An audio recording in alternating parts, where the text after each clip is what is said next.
Boa noite, pessoal, tudo bem? Boa noite, pessoal lá do online que está nos assistindo, né? O Brasil todo assistindo a nossa aula aqui. A gente vai fazer hoje a nossa primeira aula aqui de informática, nos preparar aqui para o nosso concurso. A maioria aqui do presencial eu já conheço, já conhece as minhas aulas, alguns alunos novos aqui, sejam bem-vindos, quem está vindo pela primeira vez, né? Pessoal do online também que está assistindo a aula pela primeira vez, seja bem-vindo. Pessoal do online pode fazer perguntas no intervalo que a gente responde, o pessoal do presencial tem que fazer a pergunta na hora, não pode deixar para depois. A dúvida tem que ser tirada aqui. Eu sempre digo que aquela dúvida boba que você não quer perguntar é a que cai na prova. É sempre assim, né? Aí lá no dia da prova você fala, puxa, por que eu não perguntei? Só o pessoal aqui do presencial já me conhece, já tiveram várias aulas, mas o pessoal do online às vezes não. Então eu preciso só dar uma explicaçãozinha rápida antes de começar a aula. Para quem está vindo novo também. A nossa aula aqui é sempre por tópicos, né? Eu não acompanho a apostila é para estudar em casa, naqueles momentos que você precisa relembrar, você pega e abre a apostila.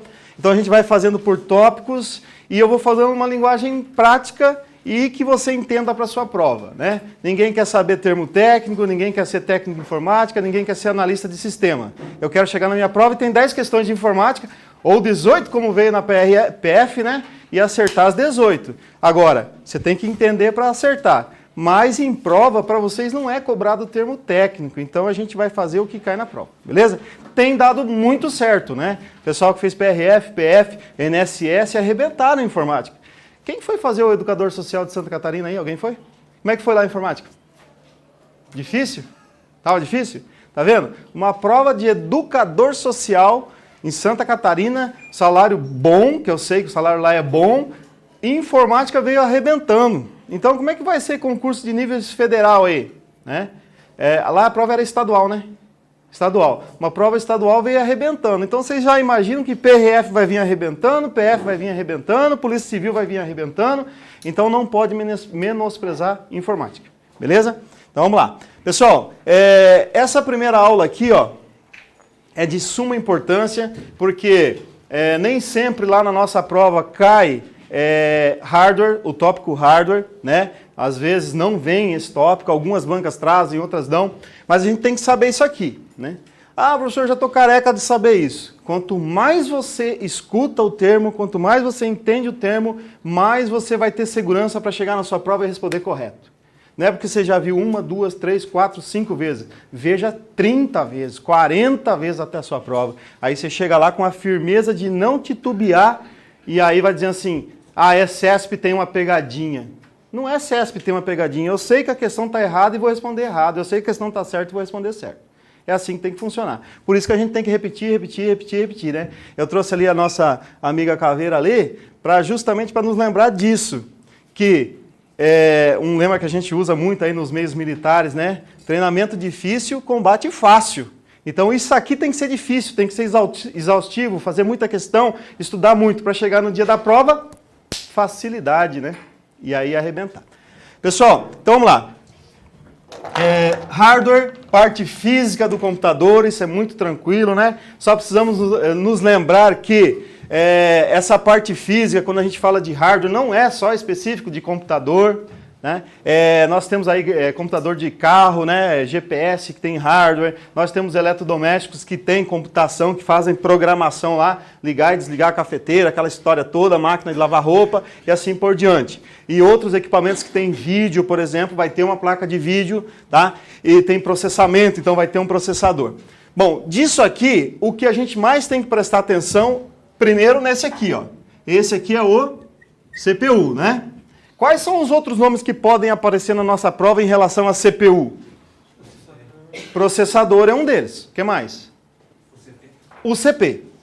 Essa aqui é importante, ó. Na maioria das vezes a gente não fala o CP. Qual que é a diferença de um do outro? É que um está em português ou está em inglês. Unidade Central de Processamento. Então essa aqui é em português. O CPU em inglês. Tá? Então, cuidado lá. Lembrar sempre que processador a gente não formata, né? A gente tem um costume de dizer assim, ó, eu vou levar meu CPU para formatar. Isso não existe. O processador a gente não formata. Ok? Tranquilo? O processador, uma das coisas que pode vir em prova, principalmente para carreiras policiais, é essa palavrinha aqui, ó, ULA, certo? Porque o processador ele tem algumas funções, né? Primeiro, processar dados. E ULA quer dizer unidade lógica aritmética. Por quê? Porque a outra função do processador é fazer cálculo. Por que a função do processador é fazer cálculo? Já nós vamos ver que todos os dados são compostos de dois números, 0 e 1, os números binários. Então o processador ele tem que fazer cálculo em cima dos números binários para que apareça a informação na nossa tela. Tá? E quem faz isso é essa camarada aqui, ó, a ULA, Unidade Lógica Aritmética. Então essa palavrinha tem que lembrar na nossa prova para processador. Depois a gente vai falar aqui, ó, de placa-mãe, né? Deixa eu ver se eu tenho aqui um... Não. Placa-mãe, aqui, ó. A placa-mãe é um componente do nosso computador que é essencial, né? Tudo que nós temos de periféricos e dispositivos são conectados na placa-mãe. E nós temos dois tipos de placa-mãe. Placa-mãe on-board e placa-mãe off-board. Tá? Então esses dois nomes a gente tem que lembrar. O que é placa-mãe on-board? São aquelas placas-mães que elas vêm já nela, embutido nela, vem de fábrica, né? Placa de som, placa de vídeo, placa de rede. Então quando você comprar, você vai ter que colocar o quê? Só HD, processador e memória. Porque vídeo, som e rede já vem nela. Já vem on-board, né? Fixa na placa-mãe. E a placa-mãe off-board não. Ela não vem esses tipos de saídas, né? Então você tem que colocar. Então lembrando que off-board poderá vir na nossa placa-mãe esses três componentes, mas você pode colocar outros, né? Por exemplo, aqui, ó, tem uma placa de vídeo.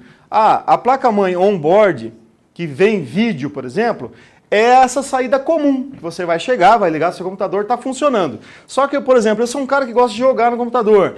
Eu gosto de manipular a imagem, eu faço edição de vídeo. Essa plaquinha de vídeo que vem lá é boa? Não é boa. Ela não é de alta performance. Então eu venho e coloco uma placa de vídeo melhor. Dá para fazer isso numa on-board também. Mas tem que lembrar que a off-board, ela não vem nada, tá? Essas saídas, ok? Outra diferença é que a on-board ela é mais em conta financeiramente. Tá? A maioria nós, usuários domésticos, quando vamos comprar um computador, já é on-board. O vendedor não fala você, você quer uma off-board para você colocar placa de vídeo, placa de som, placa de rede? Ele não fala isso. Por quê? Fica mais caro. Né? Agora, se você é um entendido, gosta de jogar e tal, daí você já pede. Aí sim ele vai te dar um equipamento melhor. Tranquilo, pessoal? Alguma dúvida aqui nessa primeira parte aqui de placa-mãe e CPU? Então, vamos embora. Bit e byte. Né? Aqui também, nós vamos colocar palavrinhas-chave aqui, ó.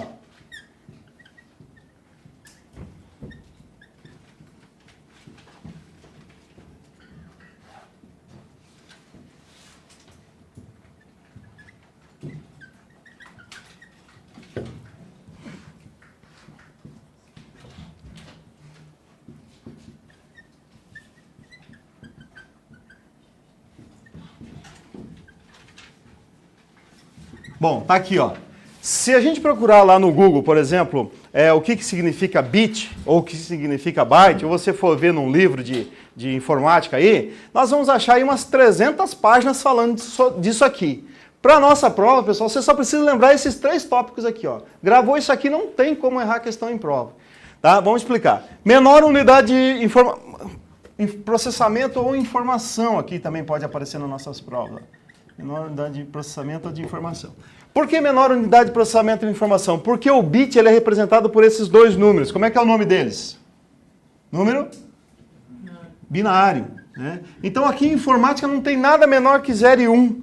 E esse 0 e 1 ele é tão importante aqui para nossas provas que a gente vai encontrar em questões de Excel lá na frente que a gente tem aquela função C que tem um teste lógico, né? E se a função C me retornar no teste lógico 0, quer dizer o quê? Verdadeiro ou falso? Falso. Se retornar 1, verdadeiro. Então o 0 e 1, ele pode ser desligado e ligado, falso e verdadeiro, negativo e positivo. Tá? Então, em informática, você tem que se ligar. Outro dia nós fizemos numa turma de exercícios aí que a função lógica C retornava 1. Tá, mas 1 o quê? O que quer dizer isso? Verdadeiro, porque aí está ligado com o número binário. Tá? Então, isso é muito importante em todas as áreas que a gente vai ver daqui para frente. E o bit, ele tem essa palavrinha aqui, ó, transferência de dados. Eu tenho que lembrar disso quando ver bit. Por quê? Ó? Eu tenho um computador aqui e tenho um computador aqui, ó, e os dois estão ligados aqui com um cabo de rede aqui, ó. Certo? Aí eu tenho um arquivo do Word aqui, ó. E vou transferir pela rede esse arquivo do Word para cá, certo? Quando esse arquivo do Word sai do computador 1 e vai para o computador 2, ele vai inteiro? Vai que jeito? Forma de pacotes. Essa é outra coisa que não pode esquecer nunca nas nossas aulas, tá? Cai em todo quanto é segurança da informação, redes e hardware, aparece essa ideia de pacotes. Então, esses pacotinhos são transferidos para cá, entram pela placa de rede e aí chegam nessa máquina aqui. A velocidade com que esses pacotes percorrem esse fio da rede é medida em bit. Tá? Então, por exemplo, eu posso dizer que a velocidade desses pacotes, por exemplo, poderia ser 15 megabits por segundo, 15 mbps. Se vocês perceberem nas configurações das placas de rede, por exemplo, elas aparecem assim, ó, 10/100 mbps. O que isso quer dizer? Megabits por segundo. Por quê? Tudo que entra e sai da placa de rede, a velocidade é medida em bit. Tá? E tem as placas de rede de gigabytes, né? Então, gigabytes por segundo. Gigabits por segundo, desculpa, não byte. Ok? Bit com letra minúscula, byte com letra maiúscula. Isso é um padrão. Padrão é para ser seguido, mas não é obrigatório. Né? Então, você pode encontrar prova... Tem uma banca aí que ninguém conhece, desconhecida no mercado, que ela escreve bit assim, ó. Quem será? Quem será essa banca? Uma tal de... Que nem diz o pequeno Chesp. Tá? Vai estar errado lá? Vai ser pegadinha? Não vai, né? É como é que eles escrevem slide lá? Slide, né? Aí você fica naquela, é pegadinha ou tá certo, né? E aí você deixa uma questão em branco, você sabe ela, mas fica na dúvida. Será que tá certo isso aqui? Tá? Então, cuidado lá, né? Pessoal, alguma pergunta sobre bit? Alguma dúvida? Tá. Então vamos falar sobre byte. Vou escrever aqui, ó. Então, byte.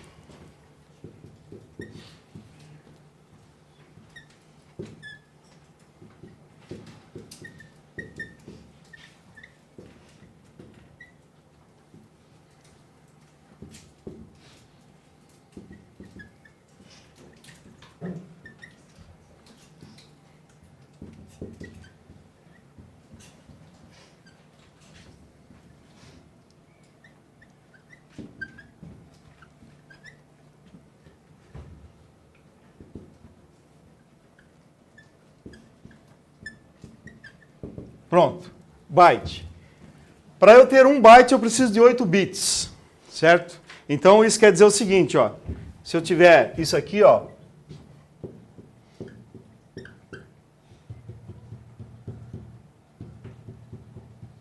Ó, um conjunto de 8 números binários, zeros e uns, equivale a 1 bit.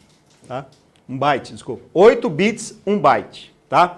Se eu tiver 16 números 0 e 1 ali, quantos bytes eu tenho? 2. Aí é só ir multiplicando. Tá? Então, se cair na nossa prova lá uma sequência de números binários e perguntar quantos bytes tem, você vai contando de 8 em 8 e vai fazendo vezes 1 byte. Tá? Então, 8 bits. Armazenamento. Por que quando eu olhar essa palavra na nossa prova eu tenho que lembrar de armazenamento? Porque, por exemplo, ó, eu tenho um HD de 500 GB. É 500 GB? Byte. Todo dispositivo que armazena, o tamanho dele é medido em byte. Beleza? Ah, tem uma pendrive de 4 GB. 4 GB, byte.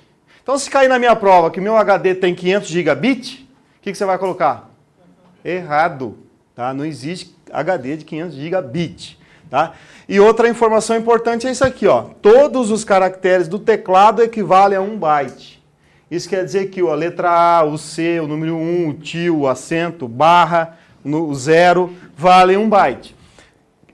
Então você pensa assim, ó, quando você tecla na letra C do teclado, o que vai para o processador é um pulso com isso aqui, ó, 8 números binários.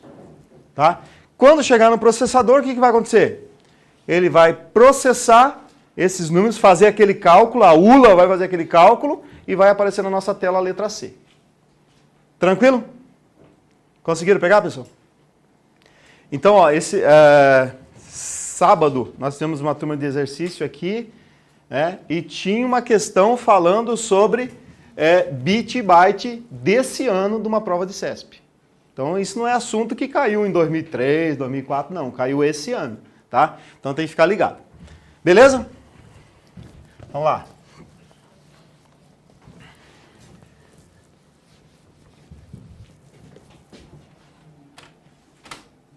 Periférico de entrada, saída e de entrada e saída. Aqui é muito tranquilo, né? A gente, só com exemplo aqui, mata, né? Então, periférico é tudo aquilo que a gente conecta a mais na máquina, né? Então, eu tenho o gabinete pronto. Então, o meu computador é o gabinete. Placa-mãe, HD, processador, né, funcionando. O que eu conecto a mais para que esse computador tenha a finalidade que eu quero? Os periféricos. E esses periféricos são classificados em entrada, saída e saída ao mesmo tempo. Aqui, só com exemplos, a gente mata, né? Um de entrada. Teclado. Esse é o mais famoso, né? Então, eu dou um clique lá numa letra, o que vai para dentro da máquina é um pulso, né? E aí vai ser processado e vira a letra na tela do meu computador. Mais um só, mais dois só. 3 de cada. Mouse. E o que mais? Webcam. Pronto. Aí vem aquela perguntinha, né? Tá, mas o mouse, quando eu mexo ele, o ponteiro não mexe lá dentro, na tela? Sim, mas a ação é onde? Fora. Para você abrir um arquivo, você dá 2 cliques, né? Mexe o ponteiro, mas mexe fora. Tá? A webcam captura a sua imagem e manda para dentro do computador para ser processada. De saída. Impressora. Mais comum, né? Mais um. Monitor. Mais um. Caixa de som. Pronto. Matamos, né? Isso é mais simples. Lembrando, aqui o único que tem que tomar cuidado é o monitor, né? Porque o monitor ele é de saída, mas é o monitor CRT, LCD e LED. Né? O CRT é aquele tubão antigão, né? Que ninguém mais quer, ocupa um espação danado em cima de uma mesa. O LCD todo mundo conhece, mais fininho, o LED mais fininho, mais bonito ainda. Agora, tem que tomar um cuidado que nós temos monitor touch. Onde o monitor touch se encaixa? Aqui, ó, né? Entrada e saída, né? Então, monitor touch. Por que ele se enquadra aqui? Porque ele tem a função de monitor, que é de saída, e ao mesmo tempo, quando você bate o dedão lá, né? O que o teu dedão faz o papel de quem? Do mouse. E o mouse é de saída. Desculpa, de entrada e o monitor de saída. Né? A tela de saída e o mouse de entrada. Tá? Porque o seu dedo lá e tal, no celular, né? Faz o papel do mouse. Mais um ali. Impressora multifuncional, né? Impressora multifuncional. Por que multifuncional entra aqui? Porque o scanner é de entrada e a impressora é de saída. Os dois acoplados, entrada e saída. Só mais um. Pendrive. Beleza, matou, né? Daí aqui já começa a vir HD externo, HD interno também, de entrada e saída, Blu-ray, DVD regravável, né? Blu-ray regravável, CDRW e assim por diante, que fazem papel de entrada e saída. Só uma pergunta aqui para vocês, duas, aliás. Modem ADSL se enquadra onde aqui? Nos 3 ali. Entrada e saída. Né? Eu recebo um e-mail pelo modem, envio o e-mail, respondo o e-mail, sai pelo modem. O roteador.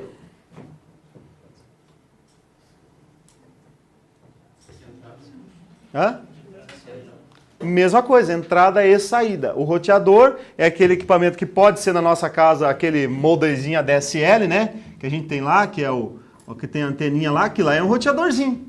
Molden roteador. Como pode ser aquele roteador que é usado nas empresas, que interliga redes. Então entra e sai informação por eles. Deixa eu pensar mais um aqui. Placa de rede. Onde se encaixa aqui? É entrada e saída também. Porque eu vou receber um e-mail, passa pelo modem, entra pela placa de rede. Quando eu vou responder, sai pela placa de rede pelo modem. Então só tem que se ligar nesses pequenos aí detalhes aí para a gente não se enrolar, né?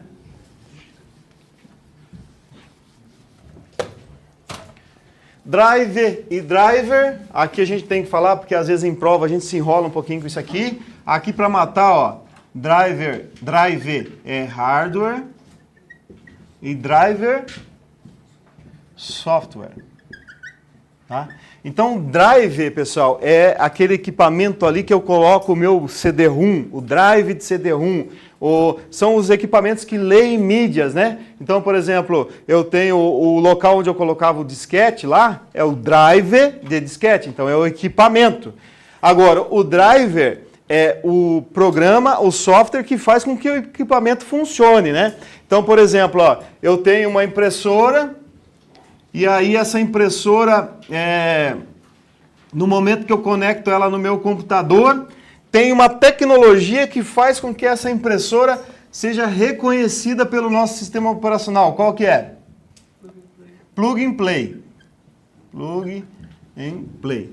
Então, o Plug and Play, ele faz o seguinte, eu conecto no meu computador e já posso usar. Tanto é que isso aqui significa, né? Conecte e sai usando. Conecte e use.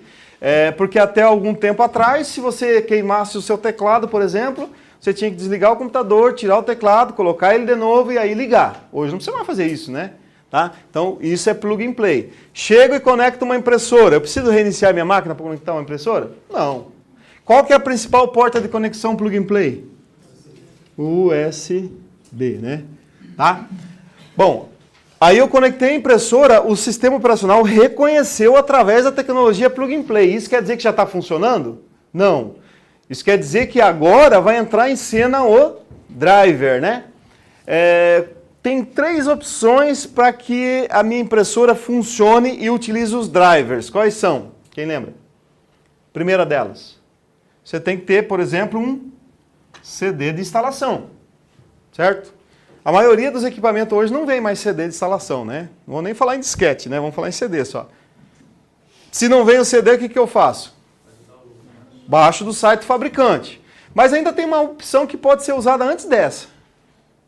Sem ser CD, sem baixar do site do fabricante. Não, mas quem é que tem o driver? Pelo painel de controle, sim, mas quem é que tem o driver? O sistema operacional. Então hoje, se você pegar o Windows 7, o Windows 8, o Windows 10, eles já têm a maioria dos programas para fazer esses equipamentos funcionar. Ah, mas aí lançou uma impressora HP diferente no mercado, ele não vai ter. Aí sim, você vai lá no site do fabricante e baixa.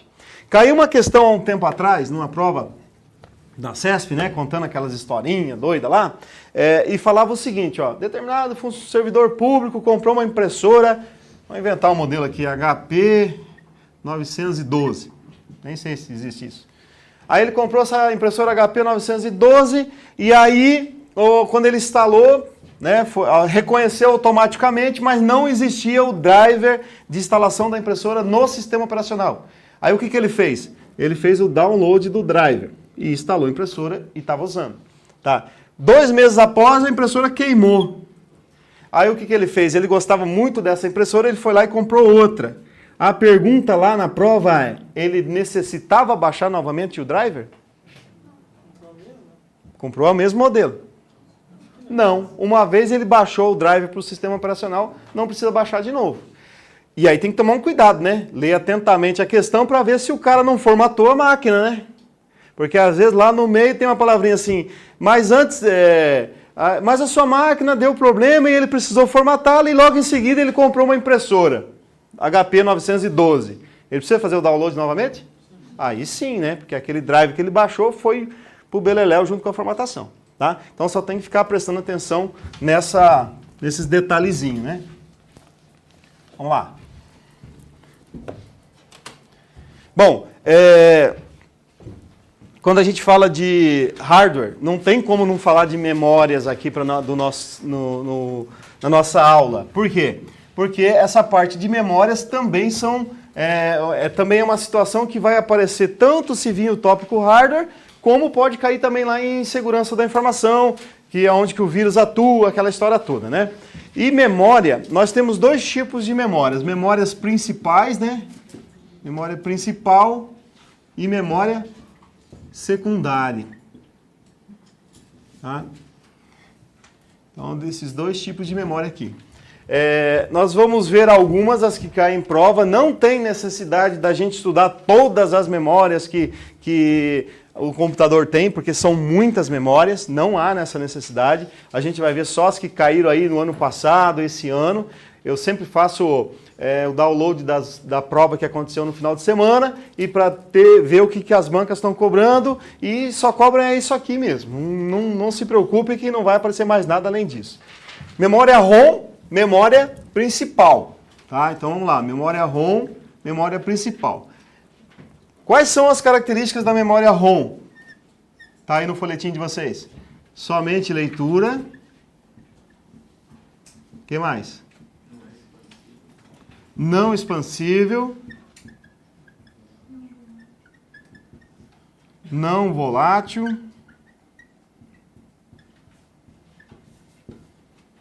Tem mais coisa lá.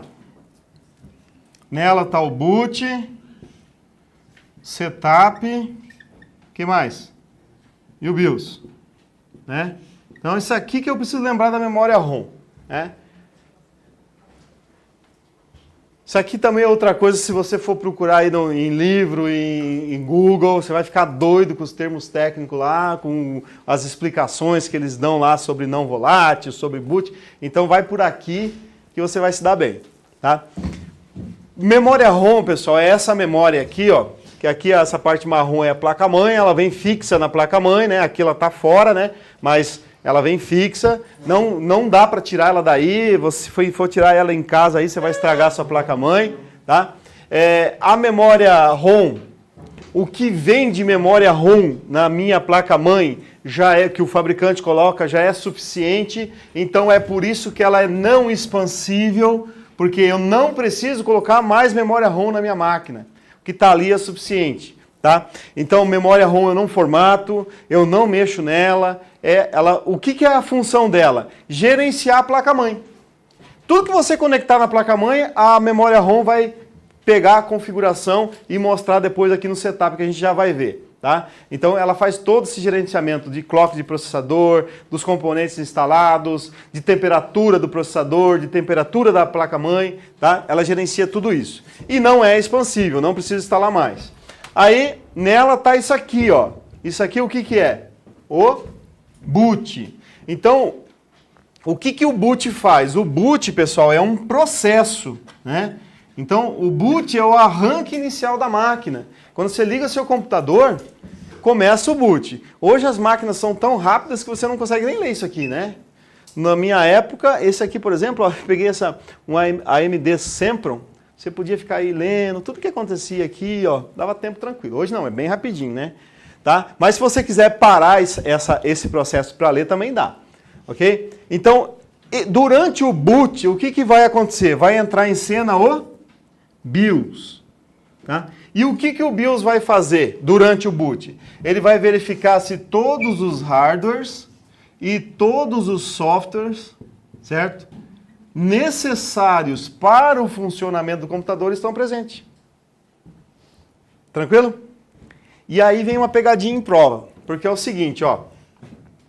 Vamos supor que isso aqui seja meu computador, o processador está aqui, o HD está aqui, daí tem as memórias e tal. Aí ele vem dizendo assim, ó, bom, se não tiver um processador, o computador não vai ligar, então, né? Aí ele vem e pergunta aqui, ó, tem memória? Tem, então vai para frente. Tem HD? Tem, então vai para frente, porque não dá para me ligar um computador sem HD. No HD tem um sistema operacional? Não, então ele para, porque não dá para ligar um computador sem sistema operacional. Tem um sistema operacional, ele vai embora. Só que tem um componente aqui, ó, o teclado, que ele verifica também. Tá? Então as provas sempre perguntam isso, se o boot, durante o boot, o BIOS verifica se há presença de um teclado e se não houver, ele vai parar. Certo ou errado? Certo. Se você não tiver um teclado presente, ele vai parar. Tá? Isso por padrão, né? Porque daí a gente vai perguntar assim, tá, mas não dá para me ligar um computador sem teclado? Dá. Só que antes você vai ter que entrar lá no setup, desabilitar o teclado e fazer o processo de boot de novo. Aí ele não vai perguntar do teclado porque você desabilitou. Mas as provas sempre cobram o quê? O padrão. E o padrão, ele verifica e se não tiver, ele para. Tranquilo? Sem problema? Então, e aqui no boot, ó, tem que ficar esperto porque mais para frente a gente vai ver que tem um vírus que ataca durante esse processo. Tá? Aí vem aqui, ó, setup. O setup é isso aqui, ó. Essa tela azul aqui, que você lá, quando liga a sua máquina, dá lá o delete, F2, F12, entra nessa tela. Aqui tem informações importantes que se ligam nisso aqui, ó. Tudo que está na memória ROM, eu não consigo apagar. Eu só consigo ler, por isso que ela é uma memória somente de leitura. Tá? Então, a informática é tudo assim, leitura e escrita. Se eu estou assistindo um filme, na verdade, não é assistindo, eu estou lendo um filme. Se eu estou digitando um documento do Word, eu estou escrevendo um documento. Se eu estou formatando um HD, eu estou escrevendo no HD. Então, aqui, ó, eu não consigo mudar o que está aqui na memória ROM. Tá? Eu não gosto da palavra date, eu sou brasileiro, né? Quero colocar aqui data e hora, não dá. Ok? E não volátil é o seguinte, toda vez que eu ligo meu computador e desligo ele e ligo novamente, tudo que está aqui não se apaga, né? Então isso quer dizer não volátil. Alguma pergunta aí, pessoal, de memória ROM? Sim ou não? Professor, dispositivos como HD externo, por exemplo, se ele estiver ligado no computador, desligar o computador e ligar, ele causa alguma ROM e deixa? Sim, aqui tem um problema. Boa essa pergunta sua, cara, porque olha só, o que está na memória ROM? O boot, certo? E aí, o seu computador, quando ele está passando o boot, né, o processo de boot aqui, ele vai verificar o seguinte. Lembra que eu falei se tem HD? Então o boot ele é assim, ó, ele tem o primeiro, o segundo e o terceiro. Até quarto tem. Então eu tenho o primeiro boot, ele passa pelo HD, o segundo pelo CD-ROM, o terceiro pela USB. Né? Essa é a tua pergunta, né? Então, o que acontece? Às vezes, a gente pega e altera essa sequência, porque o certo é ficar assim. Então, eu liguei meu computador, o que ele vai verificar? Tem HD? Tem. Tem sistema operacional no HD? Tem. Então, liga a máquina. Daqui para frente, ele não se preocupa. Agora, se você inverter isso aqui, ó, e a gente pode inverter, e às vezes é necessário inverter, você colocar aqui, ó, USB, HD e CD-ROM. Aí, o que vai acontecer? Você tem uma pendrive, um HD externo conectado na USB. Quando o seu boot passar, o que ele vai ler primeiro? Isso aqui. Você vai ter um sistema operacional na sua pendrive, no seu HD externo? Não vai. Aí o que ele vai acusar ali no boot? Que não existe um sistema operacional. Aí você entra em desespero, né? Se ele não achar, ele pula, não pula? Não. Só se tiver um sistema operacional dentro, um instalador dentro do USB. Sim, mas não, ele para aqui, ele não segue. Ele tem a configuração para seguir. Entendeu? Então tem que tomar cuidado com isso. Você pode configurar para ele pular essa etapa, mas por padrão ele para. Para as provas a gente vai estudar assim. Tá? Ele para aqui no USB e ele diz ali na tela preta assim, não tem um sistema operacional. E aí a gente entra em desespero achando que o computador estragou. O que você faz? Simplesmente tira a pendrive ou HD externo e liga a máquina, reinicia a máquina de novo. Aí ele vai ler o USB, não tem nada, vai ler o segundo que é o HD, tem o sistema operacional. Tá? E, por exemplo, a gente usa essa situação aqui, ó, quando você quer instalar o Windows na sua máquina. Pergunto para vocês aqui, ó, se eu quiser instalar o sistema operacional Windows na minha máquina, de preferência não, comumente, qual é o primeiro boot que a gente coloca ali? O CD, né? Por quê? O instalador do Windows está aqui no CD-ROM, certo? E aí, o que acontece? Quando você ligar a máquina com o instalador do Windows, quando ele for ler, ele já entende que ali tem um instalador de sistema operacional e aí sim ele continua. Tá? Então por isso que tem que fazer isso quando vai instalar o Windows. Pode ter o instalador na pendrive, no HD, daí você coloca ali para frente. Tá? Pessoal, essa situação aqui também, ó, a gente utiliza, e já caiu isso em prova, quando a gente utiliza isso aqui, ó, Live CD. Conhece essa expressão Live CD? Por exemplo, vocês concurseiros, eu sempre vou bater isso nas aulas, tem algumas coisas, ainda mais de carreiras policiais, que são obrigatórias você ter no seu computador, né? O primeiro deles qual que é? Sim, o Office vai ter. Tá, vamos lá. É o seguinte, ó, obrigatoriamente você tem que instalar o LibreOffice, porque tem provas que vem o Microsoft Office, tem provas que vem o LibreOffice, ou os dois. Teve um concurso da Polícia Civil agora há pouco tempo que caiu Microsoft Office, LibreOffice e BR Office. Posso instalar os três na máquina? Pode. Vai dar conflito? Nenhum. Tá? Então é obrigatório você instalar. Outra coisa, você tem que instalar pelo menos um gerenciador de correio eletrônico, de preferência o Thunderbird. Ah, mas eu não gosto de Thunderbird. Não importa, você vai ter que instalar. A partir de agora você vai ter que passar a gostar, porque vai ter provas que vai ter lá Thunderbird. Outra coisa é o sistema operacional. Então, principalmente carreiras policiais, vai vir lá Linux e Windows. Aí você não quer instalar o Linux na sua máquina. O que você faz? Pega um CD com o sistema operacional Windows, Linux, desculpa, e aí o que a gente coloca o boot aqui pelo CD, coloca lá no drive de CD-ROM o CD com o Linux, qualquer distribuição lá, e aí quando o sistema for ler esse CD e vai entrar lá no sistema operacional Linux para instalar, ele te dá duas opções. Uma é instalar o sistema na sua máquina e outra é testar o sistema. Aí você coloca a opção testar e aí ele vai entrar no CD e você vai utilizar o sistema operacional Linux como se ele estivesse instalado na sua máquina. Vai usar a rede, vai poder digitar documento lá do LibreOffice, vai poder salvar arquivo, vai poder navegar na internet. E aí quando você desligar a sua máquina, tirar o CD, ele volta para o Windows normalmente. Tá? Deu certo o teu lá, Bebeto? Chegou a usar?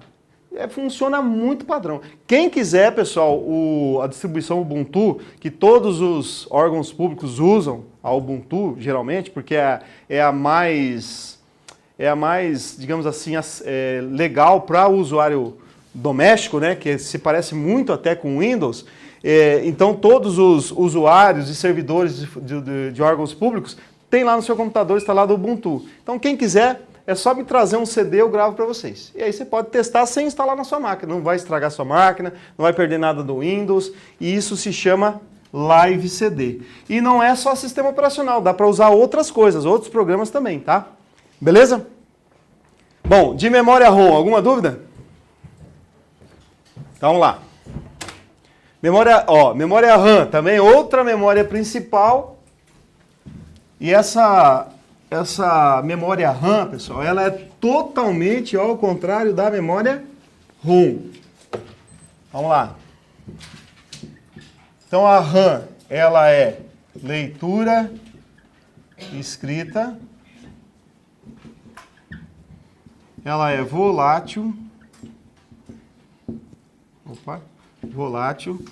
expansível,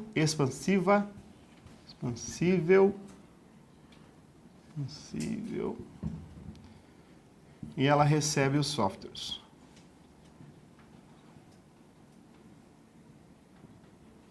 Então, percebendo que é totalmente ao contrário, né? Vamos lá. Memória ROM aqui, ó, RAM, ela é de leitura e escrita.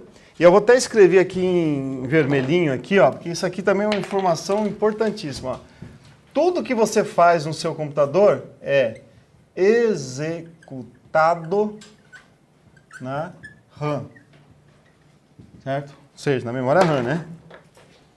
Tudo que a gente faz na nossa máquina é executado na memória RAM. Por exemplo, eu estou digitando um texto do Word, é executado na memória RAM. Estou mexendo no Photoshop, na memória RAM. Estou assistindo um filme, RAM. Abri um PDF, na RAM.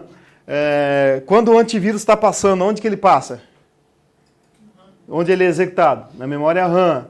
Tá? Então, e assim por diante. Então, ó, tudo que eu faço no meu computador é executado na memória RAM. Por isso que ela é uma memória de leitura e escrita. Beleza? Bom, Por que ela é volátil? Porque se acabar a energia ou você desligar o seu computador, o que acontece com isso aqui? Se apaga tudo e ela volta zerada. Tá? Então não tem aquela história lá de cair uma questão na nossa prova dizendo que você estava usando o LibreOffice, digitando um documento, acabou a energia, quando você ligou o computador de novo, você acessou lá o LibreOffice, ele colocou lá para você recuperar os seus documentos. O LibreOffice faz muito isso, né? O Firefox também, os navegadores, ele pergunta se você quer reabrir as abas, não é isso? Mas quem é que faz isso? É a memória RAM? Não, é o próprio programa que faz isso, tá? Então não caiam nessa. E ainda aqui, ó, ela é expansível. Digamos aqui que eu tenho 1 GB de memória. É gigabyte ou bit? Byte, né? É armazenamento temporário, mas é armazenamento. Tá? E aí eu quero colocar mais 1 GB. Vou ficar com 2 GB. Então o que eu fiz aqui? Expandi minha memória. Ok? Alguma pergunta? Tá, vou fazer uma pergunta para vocês então. A memória RAM, para funcionar, ela precisa estar energizada com energia elétrica? Sim, né? Porque se desligar a energia, tudo que tem nela é apagado. Ela é volátil. A memória ROM, ela precisa estar energizada com energia elétrica para funcionar? Não? Ó, olha só. Opa. Tá vendo isso aqui, ó? É a data e hora do sistema. Se ela não tem uma fonte de energia, quer dizer que quando eu desligar meu computador, o que vai acontecer com essa data e hora? Vai se desconfigurar, certo? Ela não precisa de energia elétrica, mas o que tem nela? Uma bilha, né, que nem diz o... Ó, essa aqui, ó, tá só um pedaço dela aqui. Tá? Então, ela não precisa de energia elétrica, mas ela tem uma bateria, uma pilha que mantém os dados. Aqui está errado, claro, né? Você vem aqui, acerta a hora, ela vai manter essa hora. Quando o seu computador começa a ficar com a hora errada, lá o reloginho do Windows, né? Você liga o teu computador, tá a hora errada. Aí você vai lá e conserta a hora. Quando você desliga o seu computador, liga de novo, a hora está errada. Isso é sintoma do quê? Que a bateria foi pro pau. Aí você tem que ir lá e trocar ela. Tá? E por que isso é importante? A hora do sistema está correta. Tem alguns softwares que não funcionam corretamente se a hora do sistema não estiver certo. Inclusive, pessoal, navegador. Sabe uma situação que o navegador pode dar pau se você não tiver com seu relógio do Windows com a data e hora correta? Se foi emitido um certificado digital para aquele navegador hoje e a sua data tiver ontem, ele já vai dar pau, ele já não vai funcionar direito, porque ele vai dizer que está faltando segurança no site. Tá? Beleza? Tranquilo? Vamos lá. Memória secundária, essa aqui é bem mais fácil, né? Que memória secundária são também chamadas de memória de massa e elas são as memórias de armazenamento. Por isso que é chamado de memória de massa. HD, pendrive e assim por diante. O HD precisa estar energizado para funcionar? Sim? O HD é volátil ou não volátil? Não volátil, né? Porque mesmo desligado, tudo que está dentro dele não se perde, né? A pendrive precisa estar energizada para funcionar? Sim. Mas onde que vai o fio da pendrive lá? O próprio conector, né, já faz... Para vocês terem uma ideia, até algum tempo atrás, você comprava um HD externo, ele vinha duas entradas USB, uma para energia e uma para o funcionamento, senão ele não rodava direito o HD. Tá? Hoje não, a tecnologia vai criando novas interfaces, aí hoje só temos um fiozinho, né, que já faz as duas funções. Ok? Então aqui é mais tranquilo, né? Aqui, ó, por que é chamado, antes da gente falar aqui da virtual, por que é chamado memória principal e memória secundária? Por causa disso aqui, ó. Se eu tiver, por exemplo, um documento do Word aqui, ó, certo? E eu der 2 cliques nesse documento, o que vai acontecer com ele? Não é abrir a palavra certa. Executar. Né? Não a gente nunca, em prova, você sempre relaciona assim, quando você dá 2 cliques, não abre nada. Executa aquele arquivo. Então eu vou executar o arquivo do Word. Ele vai ser executado aqui no HD? Não, na memória RAM. Então o documento do Word vai ser executado aqui. Esse documento foi executado na memória RAM, mas onde ele é processado? No processador. Então o caminho é esse aqui, ó, né? HD, memória RAM, processador. Tá? Quem é que está diretamente ligado com o processador? A RAM, por isso que ela é a memória principal. Se fosse ao contrário, né? Dê 2 cliques, vai para o processador, depois vai para a memória RAM, aí o HD seria o principal. Ok? E ainda, pessoal, tem uma situação aqui, ó. Esses equipamentos, ó, o HD, ele está ligado aqui na placa-mãe, ele pode estar ligado por um flat cable ou por um cabo SATA, aquele mais fininho, né? Os HD mais novos, todos os cabos SATA. Então ele está ligado na placa-mãe. Só que é o seguinte, ó, aqui, vamos fazer assim, ó.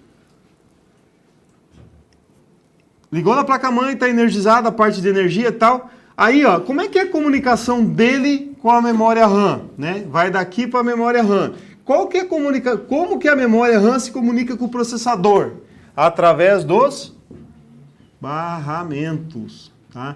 Então, os barramentos são aqueles filamentos lá que fazem a comunicação entre os componentes da placa-mãe. Se um barramento desse tiver com problema, o teu computador já não vai funcionar. Beleza? Sem problema? Bom, aí vem aqui, ó, memória virtual, né? Memória virtual, ela funciona da seguinte maneira, ó. Digamos que eu tenho aqui pouca memória no meu computador e eu abro um monte de coisa, né? O maluquinho lá faz tudo ao mesmo tempo. E aí o que vai acontecer com essa minha memória? Ela vai travar. Ela não vai aguentar, porque eu estou abrindo tanta coisa, ela não vai conseguir executar tudo.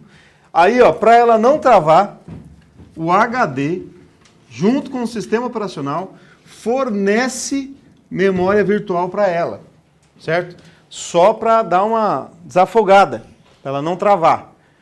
Quando ela der sinais de que não vai travar, que de repente o sistema operacional e até mesmo o usuário fechar um desses processos em execução, essa memória virtual termina. Tá? Então, memória virtual não tem preço, não tem quantidade. Quanto que o HD vai fornecer de memória virtual para essa memória RAM? Não dá para saber, ele só vai fornecer o suficiente para ela não travar. Quanto que o HD tem de memória virtual? Vai depender do tamanho do HD. Então, prova nenhuma vai perguntar isso. Tá? Se um HD de 500 GB tem um tanto de memória virtual, um HD de 2 TB vai ter 4 vezes mais. Tá? Beleza? Então, é assim que funciona, pessoal. Então, em prova, cuidado. Não é o processador, não é... Vinham outras perguntinhas lá. Memória virtual é a responsabilidade do HD e do sistema operacional. Tá? O sistema operacional nós já vamos ver, não nessa aula de hoje, nós vamos ter uma aula de Windows e de Linux, e o sistema operacional ele tem uma situação que ele ajuda aqui a memória RAM, porque o sistema operacional ele é preemptivo, né? Tanto o Linux quanto o Windows e qualquer outro sistema operacional. O que isso quer dizer? Que ele, se eu tenho 4 processos funcionando na minha máquina, não importa qual processo, o sistema operacional, ele fecha o que ele acha menos importante. Para quê? Para que a sua memória RAM, seu computador não trave. Ele pega um desses aqui e fecha. Tá? Isso quer dizer ser preemptivo. Arbitrariamente, ele fecha um que nem sempre o usuário queria que fechasse aquele. Ele escolhe e acabou. É o manda-chuva. Tá? Alguma pergunta aqui de memória virtual? Alguma dúvida? Vamos lá. Só antes da gente entrar em software aqui, ó, acho que não tem na folhinha de vocês, mas anotem aí, por favor. Nós ainda temos uma memória chamada memória cache. Memória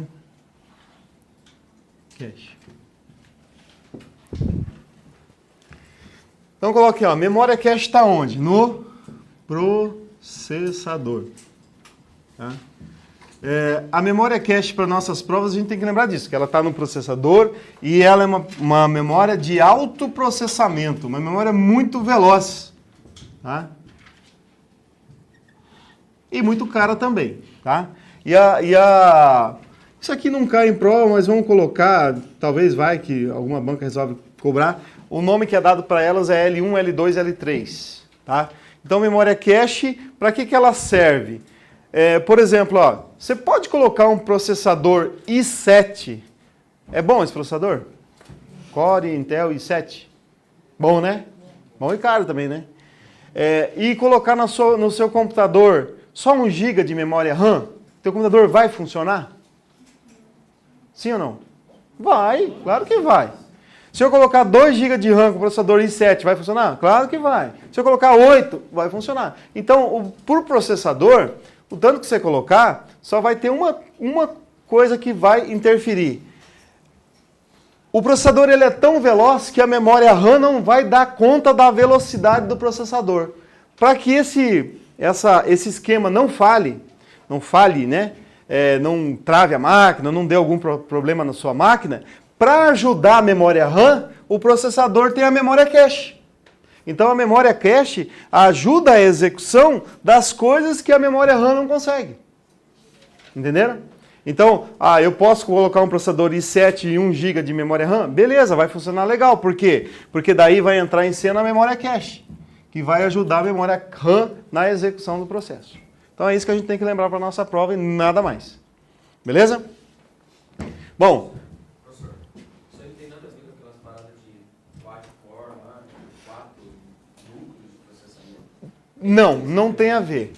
Não tem a ver com quantidade de núcleos, não tem tem algumas arquitetura de computador, nada disso para nós cair em prova. Então, por exemplo, antigamente caía, né? Caía lá o processador Core 2 Duo, quad-core, como é que ele funcionava, como é que eram os núcleos. Essas perguntas foram abolidas, né? Isso aí já nunca. É a mesma coisa de cair em prova quantas linhas tem o Excel. Você não cai mais, não precisa nem estudar, né? Então aquelas perguntinhas que vão ficando batidas, né, eles vão tirando, tá? E até porque também não tem muita, né? Mas em relação à memória cache ainda vem em questão, tá? Principalmente para vocês de prova de polícia. Tem algumas turmas que eu nem falo isso aqui, tá? Que não tem necessidade, né? Tá? Mas para polícia, tudo para polícia é mais difícil. Não é? Prova da PF é fácil? PRF é fácil? Nada é fácil, né? Vamos lá. Software. Software é a parte lógica, né? Hardware é a parte física, software é a parte lógica. Então, o software nada mais é um programa que gerencia o hardware. Todos os hardwares terão que ter um software para gerenciá-los. Tá? Quem é o manda-chuva geral aqui? Sistema operacional. Né? Ele gerencia toda a máquina. Porém, ele vai necessitar que dentro dele tenha outros programas para ajudar ele a funcionar, né? A máquina a funcionar. Por exemplo, eu tenho lá o sistema operacional, mas eu tenho que ter o driver da placa de vídeo para poder aparecer a imagem no meu vídeo. Tá? E aqui a gente só tem que se ligar nos tipos de software, né? Porque às vezes a perguntinha lá fala assim, você tem na sua máquina um software aplicativo. E aí a pergunta gira em torno daquilo. Então você tem que saber o que é software aplicativo, né? Software básicos e softwares de sistemas. Software básico é, por exemplo, esse aqui, ó, o softwarezinho lá do setup. Ele é um software bem básico, que ele só nos mostra as configurações da placa-mãe e nada mais, né? Isso aqui, ó, é uma interface gráfica, né? Então hoje os nossos computadores todos têm essa imagem bonita aqui, desenho, filme e tal. Né? Então, isso aqui é uma tela que eu recortei aqui, deu um print da tela do Windows. Isso é uma interface gráfica. Mas por trás disso, tem uma interface de texto gerenciando isso aqui. Certo? Por exemplo, lá no Linux, quem faz o gerenciamento gráfico é o KDE e o GNOME. Então, são 2 programas com interface de texto. Esses 2 programas são programas básicos, vocês nem veem eles funcionando. Mas sem eles não apareceriam essas imagens. Tá? Software de sistema, né? Também pode aparecer na prova. Software de sistema, sistema operacional, sistema operativo. Pode aparecer esse nome, sistema operativo. É meio estranho, mas pode aparecer. Os 2 que mais aparecem em prova, Windows e Linux. Mas nós temos mais sistemas operacionais? Por exemplo, iOS, Android, né? Os Solaris às vezes aparecem nas provas aí. Esses Solaris lá da IBM, ele não vai cair pergunta sobre ele, mas pode cair uma pergunta falando dele. Então a gente tem que saber que é sistema operacional, né? Tá? O Windows tem versões, né? Versões 95, 98, XP, assim por diante. E o Linux tem distribuições, né? Ubuntu, Debian, Red Hat e assim por diante, Fedora, tá? Mas esses aí nós vamos falar numa aula específica. Softwares aplicativos, né? Os softwares aplicativos mais comuns são esses dois aqui, ó, o LibreOffice e o Microsoft Office. 2 softwares aplicativos. Quais são os aplicativos que vem aqui, ó? Word, Excel, PowerPoint, LibreOffice e assim por diante. Mas eu também posso ter aplicativos comerciais, né? O que um aplicativo comercial faz? É aquele software que você instala lá na sua empresa, na sua loja e vai gerenciar a sua loja. Clientes, fornecedores, estoque e assim por diante. Então, esses são softwares aplicativos. Software utilitário, né, que tem uma utilidade específica na máquina. Aqui 2 exemplos de antivírus. Aquela caixinha ali, qual que é o programinha? É o compactador de arquivos, né? A gente não pode dizer o WinZip, né? Porque esse aqui está dizendo que é um compactador de arquivo. Aí tem vários, né?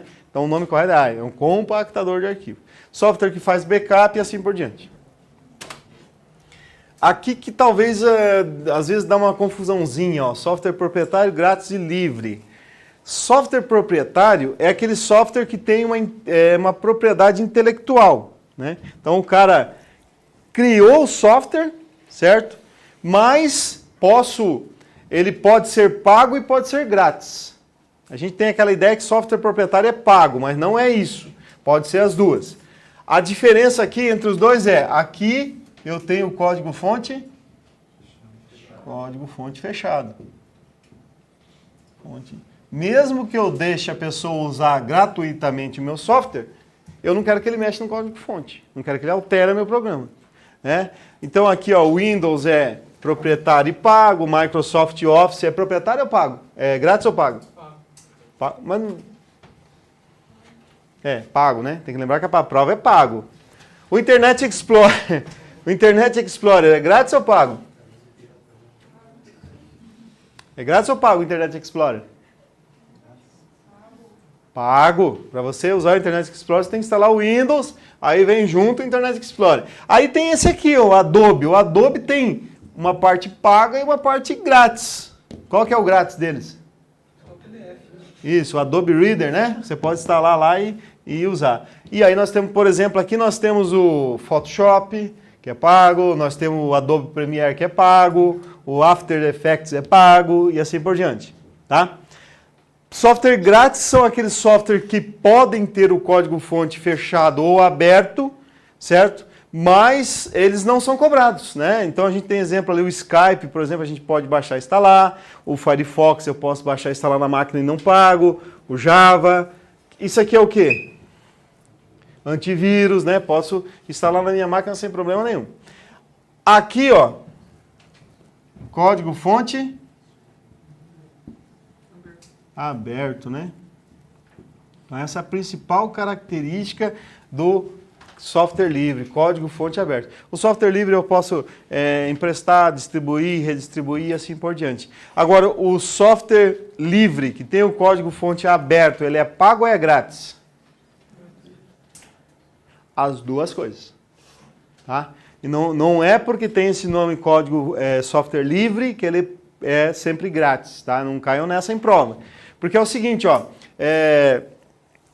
qual que é a diferença, por exemplo, do proprietário pago e do livre, né? Que é pago. Proprietário pago do livre pago. Se eu comprar o sistema operacional Windows 7, eu comprei com nota fiscal, bonitinho, eu instalo na minha máquina, o CD é meu? É, né? Eu posso emprestar para vocês instalar na de vocês? Não, não posso. É para instalar naquela máquina.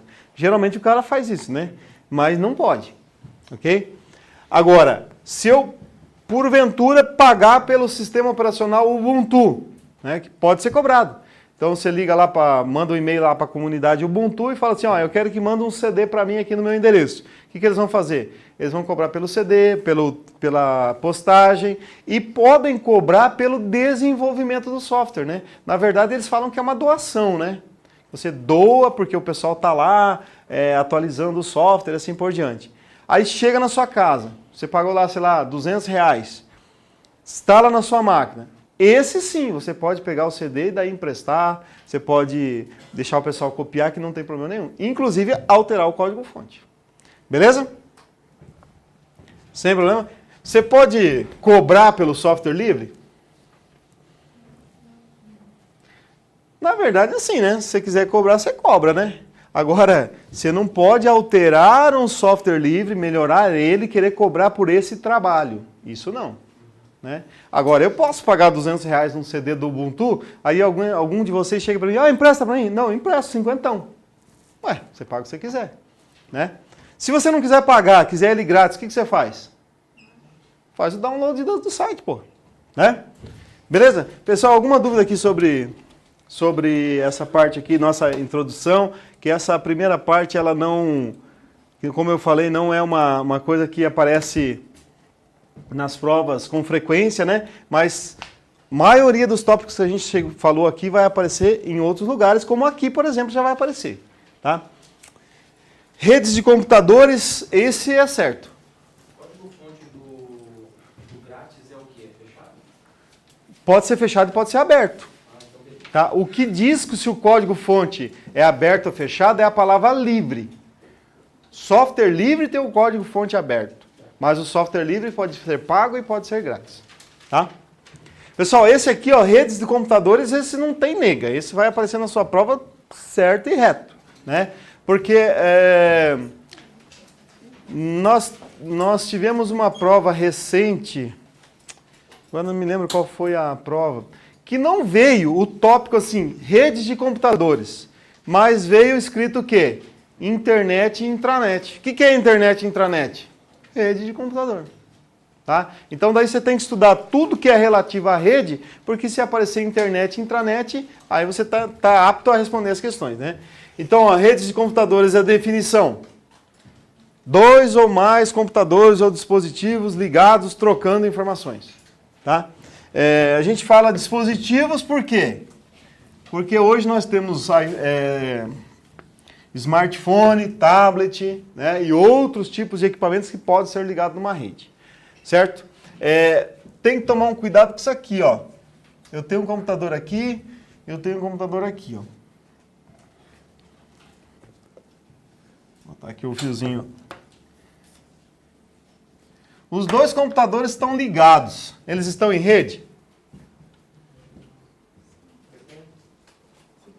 Tá tudo certinho. Fio, tudo bonitinho, ligado. Eles estão em rede? Estão os dois ligados e estão em rede. Certo?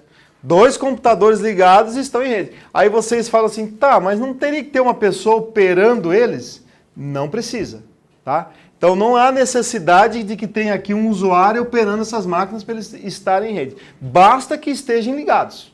Tá? Por quê? Existe uma situação aqui, ó, que mesmo os computadores não tendo ninguém operando, eles ficam trocando informações entre si para saber que estão ligados.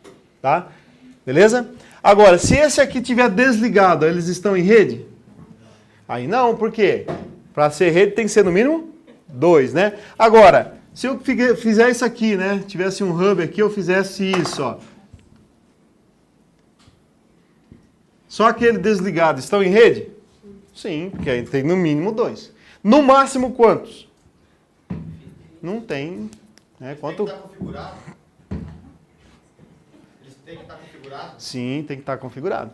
Tá? Não basta só ligar. Né? Isso já foi questão de prova, a gente já vai falar sobre isso. Porque é o seguinte, para estar funcionando, trocando informações, tem que estar ligado, configurado, os fios têm que estar ligados corretamente, tá? A gente já vai falar sobre isso. Pode estar, ó, se eu tiver aqui, por exemplo, um hub, certo? Ó, estão ligados no hub. Eles estão em rede? Então, né? Ou não? Sim. Agora eu desligo o hub. Eles estão em rede? Não. Tá? Então tem tudo. Rede é um tópico em prova que pode vir 1 bilhão de perguntas. A gente vai falando aqui, vai surgindo essas perguntas, pessoal. São muito boas, né? Para a gente poder entender aqui o processo de uso da rede. Então tem que tomar muito cuidado com isso. Tá todo mundo ligado, menos o hub, não está em rede. Certo? Beleza? Vamos lá. Tem esse desenho aqui que eu sempre uso ele, né? Esse esquema aqui, porque ele é bem interessante da gente conseguir entender, porque a rede, ela pode ser, a rede, ela é heterogênea. O que é uma rede heterogênea? Dentro de uma única rede local ou outro tipo de rede, a gente pode ter diversas maneiras de estar conectado aos equipamentos. Porque ó, eu posso estar conectado com fio, wireless, via rádio, Bluetooth, via cabo coaxial, cabo UTP, cabo fibra ótica. Então, numa mesma rede pode acontecer tudo isso. Tá? Não é porque aqui nós estamos usando um cabo que todos têm que estar com cabo. Pode chegar aqui uma fibra ótica, daqui a gente colocar um fio UTP, que vai distribuir com wireless juntamente, né? E ainda eu posso estar com o meu telefone conectando nessa máquina com Bluetooth, né? E algum desses equipamentos aqui está recebendo sinal via rádio e transferindo aqui para dentro da rede. Então ela é heterogênea, tá? Vamos falar primeiro aqui da rede com fio aqui, ó. Quando a gente fala com rede com fio, tem que guardar essas palavrinhas aqui, ó. Ethernet e rede guiada. Tá?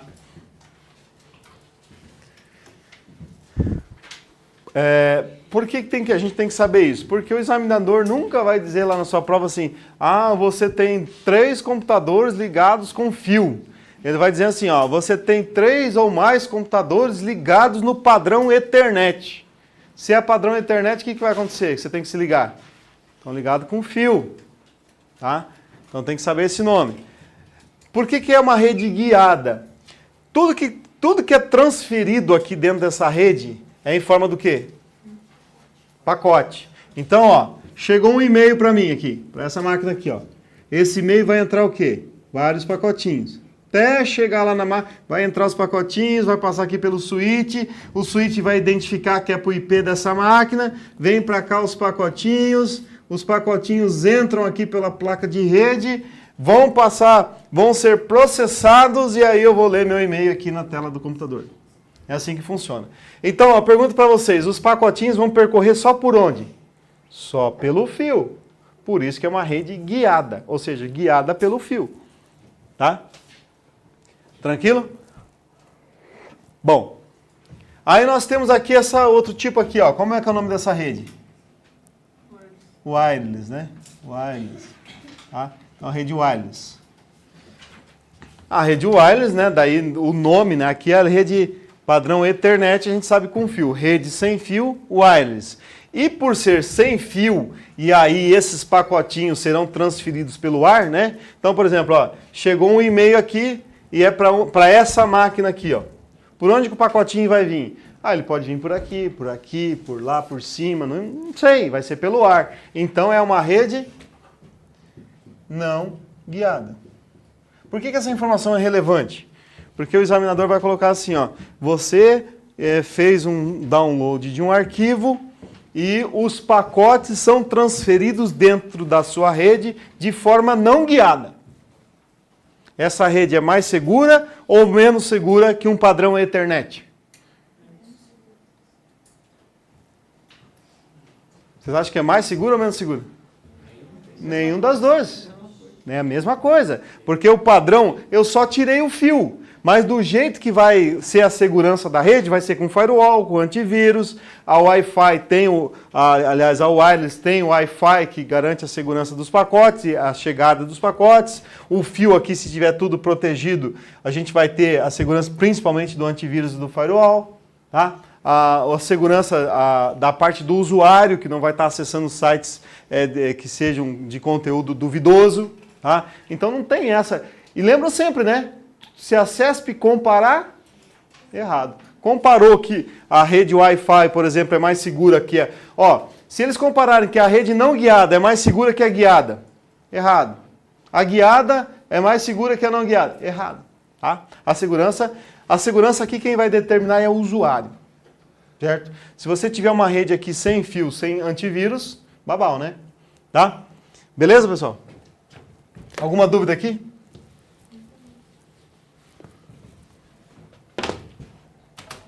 Bom, isso aqui também é interessante, né? Para prova de polícia tem que falar isso aqui. Alguns concursos, às vezes até a gente nem fala de todos, só fala lá do UTP, mas para vocês não tem jeito, né? Vai ser sempre cobrado.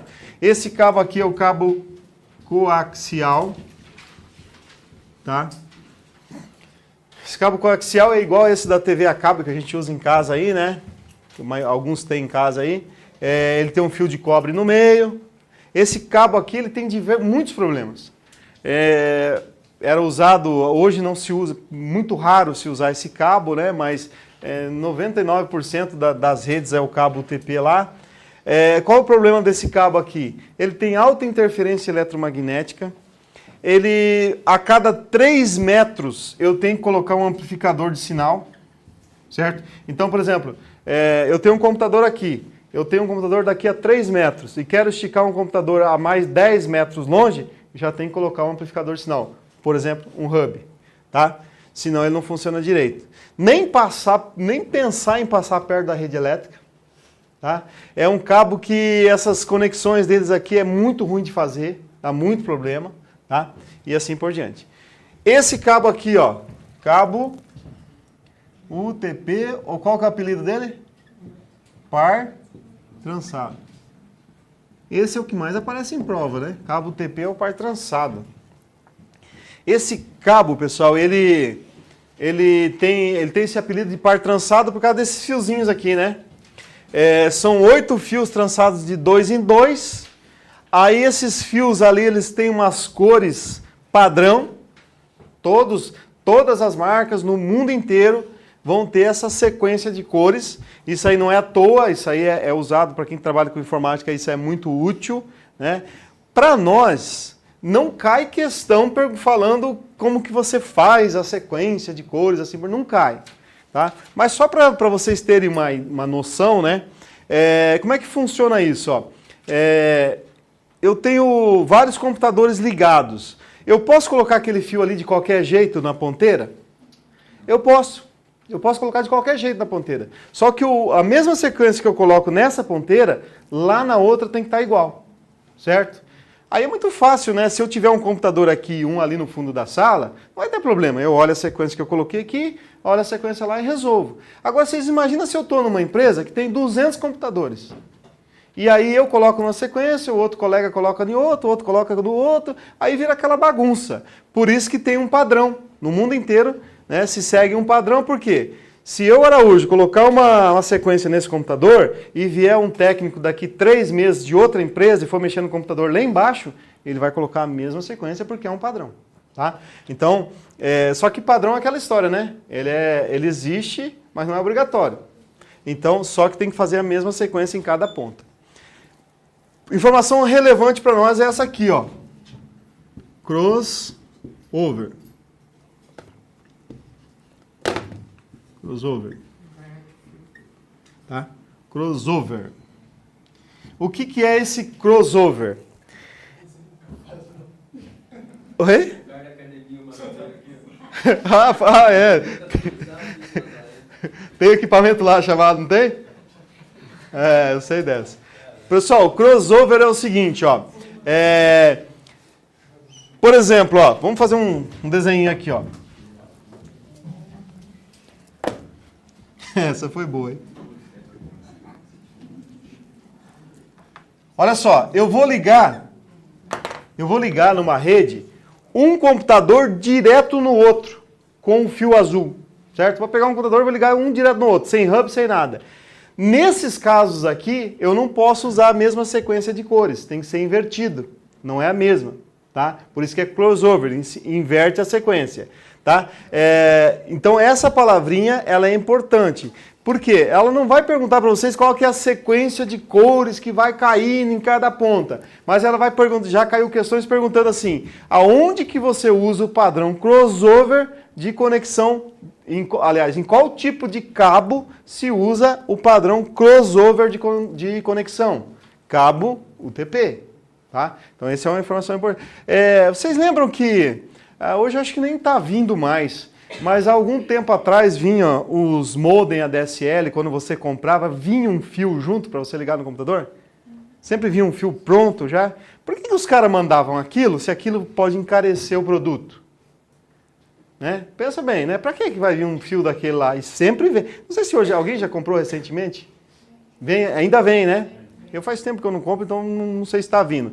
Então, por que serve aquele cabo? Porque tem gente que pega e tem um computador só em casa, né? E não vai fazer aquela conexão com o hub. O que ele faz? Ele liga o hub direto na máquina. Aí tem que usar aquele cabo, senão não vai funcionar. Porque aquele cabo é crossover. Entenderam? Se você usar um azul normal, vai dar problema. Por isso que vem aquele cabo lá, para não dar problema para o usuário. Agora, o que a maioria das pessoas fazem? A gente liga no hub, o modem, e do hub distribui para as máquinas. Daí não precisa. Agora, se for direto, precisa. Tá? Ou a maioria liga lá o modem ADSL com wireless, aí não vai precisar do cabo, né? Lógico, né? E a outra informação aqui que a gente tem que guardar é sobre essa ponteira aqui, ó. Essa ponteira ela tem um nome. Quem que sabe o nome? RJ45.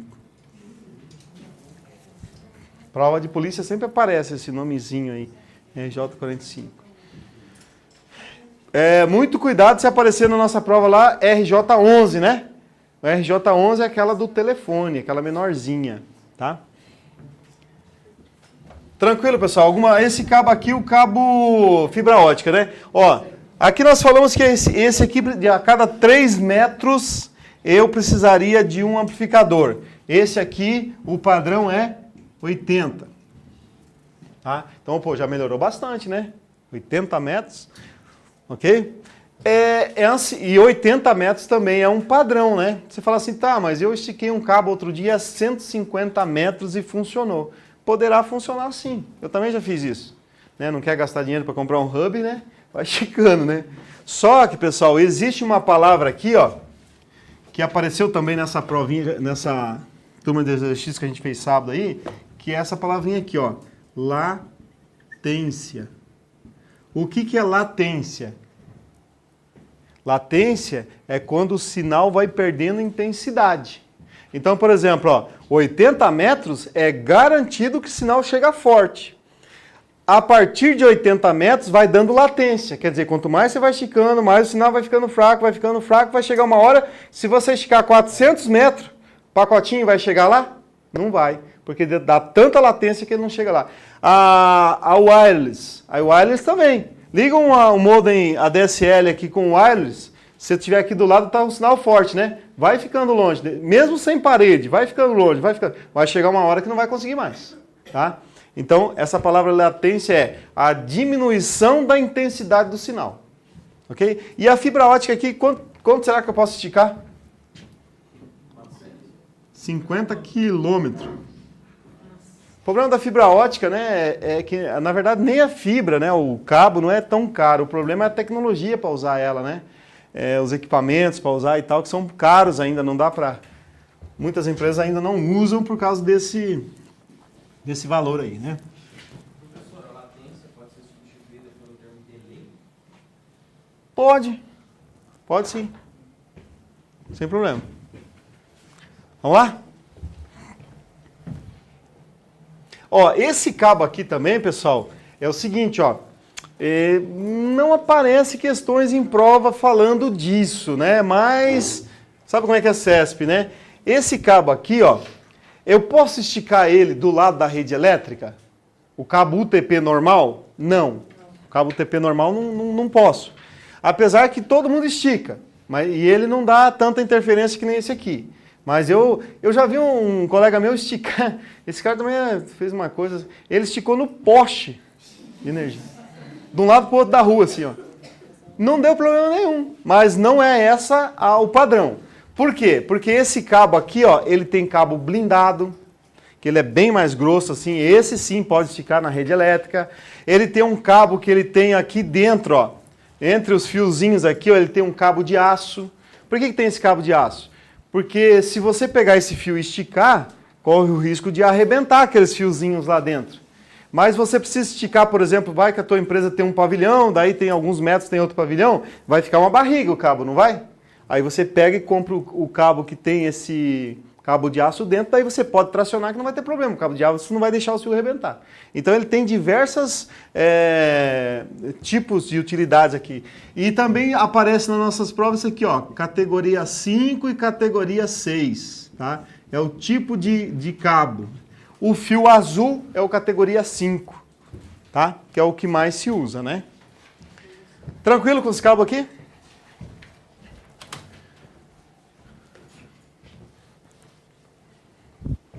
Vamos lá. Bom, abrangência. Abrangência, a gente troca isso aqui por tamanho da rede. Isso aqui também é bem tranquilo, né? Quando vem no edital redes de computadores, sempre aparece uma perguntinha sobre isso aqui. Tá? Então, as siglas, a gente não precisa ficar decorando as siglas, né? Particular Area Network, Metropolitan, não preciso ficar decorando isso, eu só preciso entender como é que ela funciona, né? Isso aqui, ó, Particular Area Network ou Personal Area Network é aquela rede pequena que é esse termo mesmo, particular do indivíduo, né? Tá? Quem faz carreiras policiais, a gente não fala particular da pessoa, né? Particular do indivíduo, né? Do elemento. Essa rede particular, geralmente ela dá 15, 10 metros, né? Porque é uma rede que você pode conectar ela, por exemplo, com Bluetooth, né? E o Bluetooth é 10 metros, tá? Por aí, né? Mas ela precisa estar necessariamente dentro da minha casa? Não. Sabe por que não? Eu posso chegar com o meu notebook aqui, ó, e pegar o meu telefone e conectar os dois equipamentos via Bluetooth. Ainda é PAN, porque o telefone é meu, o notebook é meu. Agora eu pego e entro com o meu notebook na rede do Focus. É PAN? Aí já não é mais, porque eu estou usando uma rede empresarial. Tá? Tranquilo com a PAN? A LAN. Local Area Network, né? Essa aqui é aquela rede que você tem lá de indústria, de escola, igreja, empresa, né? A LAN é a que mais aparece em prova, que tem mais questões em provas, porque ela tem uma característica que é o seguinte, ó. Quantos computadores eu preciso ter para que seja uma LAN? No mínimo. E não existe máximo, certo? Então, olha só, uma LAN, eu posso ter 2 computadores assim ligados, pronto, já é uma LAN, não é? Posso ter uma lojinha lá, tem um computador no caixa e um computador no balcão. Mas eu posso vir aqui, ó, e colocar um servidor aqui, não posso? Posso, não posso? Continua sendo uma LAN? Continua sendo uma LAN. Só que lá na frente a gente vai ver que ela passa a ser uma intranet. Certo? Então, olha só, a intranet é uma LAN, mas nem sempre uma LAN é uma intranet. Certo? Então, a presença do servidor aqui não muda a característica de ser uma rede local. Certo? Então, eu posso ter ou não. Né? Vamos deixar ele aqui. Ok? E aqui sempre é delimitado pela cerca da empresa, né? Pelo muro da empresa, que pode ser um muro físico ou não, né? Às vezes a empresa não tem esse, que nem aqui nós estamos num prédio. Qual que é o muro aqui? As 2 salas que nós estamos, os 3 andares que a gente está, né?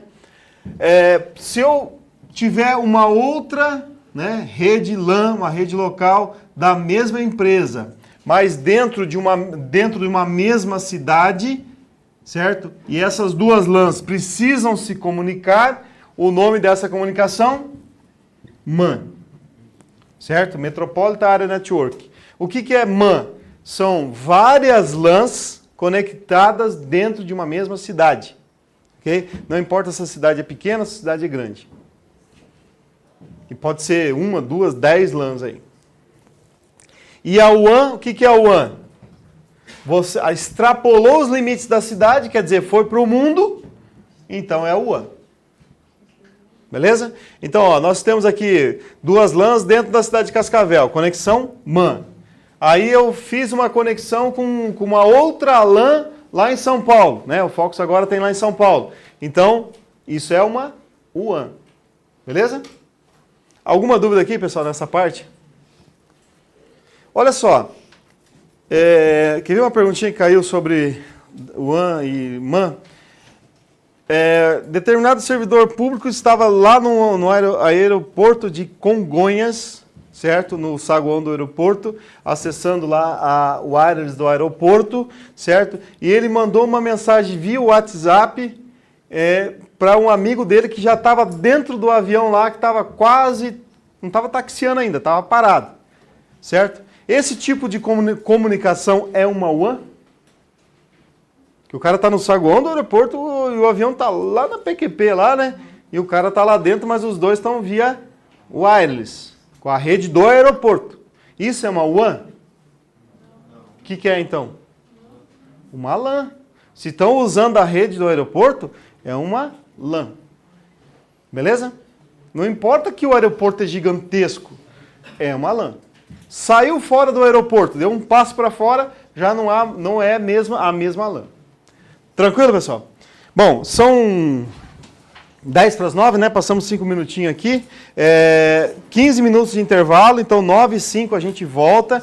Vamos tomar uma aguinha aí, vamos no banheiro. E daqui 15 minutinhos a gente continua com esse assunto aqui.